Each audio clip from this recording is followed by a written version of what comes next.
உன் மருமகள் சமந்தாவை அனுப்பி வை. சமந்தா நாக சைத்தன்யா விவாகரத்து குறித்து புயலை கிளப்பிய பெண் பிரபலம். தெலங்கானா அமைச்சரவையில் வனத்துறை அமைச்சராக இருந்து வரும் சுரேகா கூறிய கருத்துக்கள் தான் சர்ச்சையை ஏற்படுத்தியிருந்தது.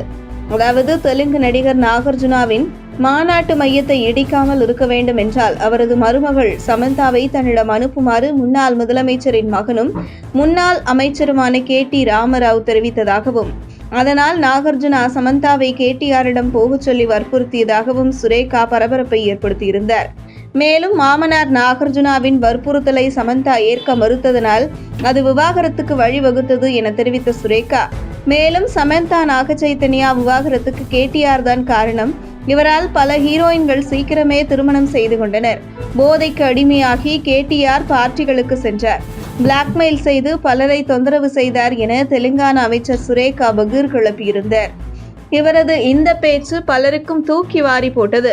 மேலும் அமைச்சராக இருந்து கொண்டு இவர் பேசி இருப்பதால் பலரும் இதனை உண்மை என நம்பினர். இந்த நிலையில் தெலுங்கு திரை நட்சத்திரங்கள் பலரும் அமைச்சர் கொண்டா சுரேகாவின் கருத்துக்கு கண்டனம் தெரிவித்தனர். இது குறித்து நடிகை சமந்தா தன்னுடைய வேதனையை பகிர்ந்து கொண்டார். அதில் ஒரு பெண்ணாக வெளியே வந்து பணி செய்து பெண்களை முட்டுக்கட்டைகளாக கருதாத துறையில் சாதித்து வாழவும், காதலில் விழவும், காதலில் இருந்து விலகவும், அதற்காக தற்போது வரை எழுந்து நின்று சண்டையிட அதிகமான தைரியமும் வலிமையும் தேவையாக இருக்கிறது. இந்த விஷயத்துக்கான பயணத்தை நினைத்து நான் பெருமைப்படுகிறேன். அதனை கொண்டா சுரேகா காரு சிறுமைப்படுத்தாதீர்கள்.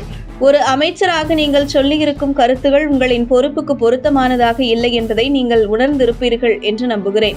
எனது விவாகரத்து என்பது எனது தனிப்பட்ட விஷயம். இதனால் அதை பற்றிய உங்களின் யூகங்களை தவிர்க்க வேண்டும். எனது விவாகரத்து பரஸ்பர சம்மதத்துடன் இணக்கமாக நடந்துள்ளது. இதில் எந்த அரசியல் சதியும் இல்லை. தயவு செய்து அரசியல் விவகாரத்தில் இருந்து எனது பெயரை தூரமாக வைக்க முடியுமா?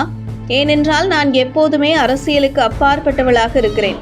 அதை கடைசி வரை தொடர்ந்து கடைபிடிக்க விரும்புகிறேன் என இதேபோல் முன்னாள் முதலமைச்சரின் மகனும் முன்னாள் அமைச்சருமான KT ராமராவ் அமைச்சர் சுரேகா 24 மணி நேரத்திற்குள் தனது கருத்தை திரும்ப பெற வேண்டும் என்றும் அவர் பகிரங்க மன்னிப்பு கேட்க வேண்டும் என்றும் நோட்டீஸ் அனுப்பியிருந்தார்.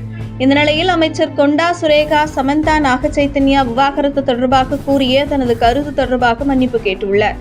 இது தொடர்பாக செய்தியாளர்களை சந்தித்த அவர், நான் சமந்தா மற்றும் அவரது குடும்பத்தை இழிவுபடுத்த அப்படி பேசவில்லை. ஆதாரம் இல்லாமல் நான் அப்படி பேச மாட்டேன். எனது கருத்து புண்படுத்தி இருந்தால் அதற்காக வருத்தத்தை தெரிவித்துக் கொள்கிறேன் என கூறியுள்ளார்.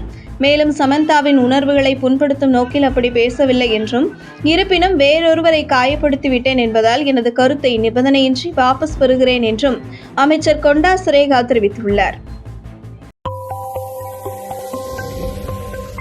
உங்கள் தின சேவல்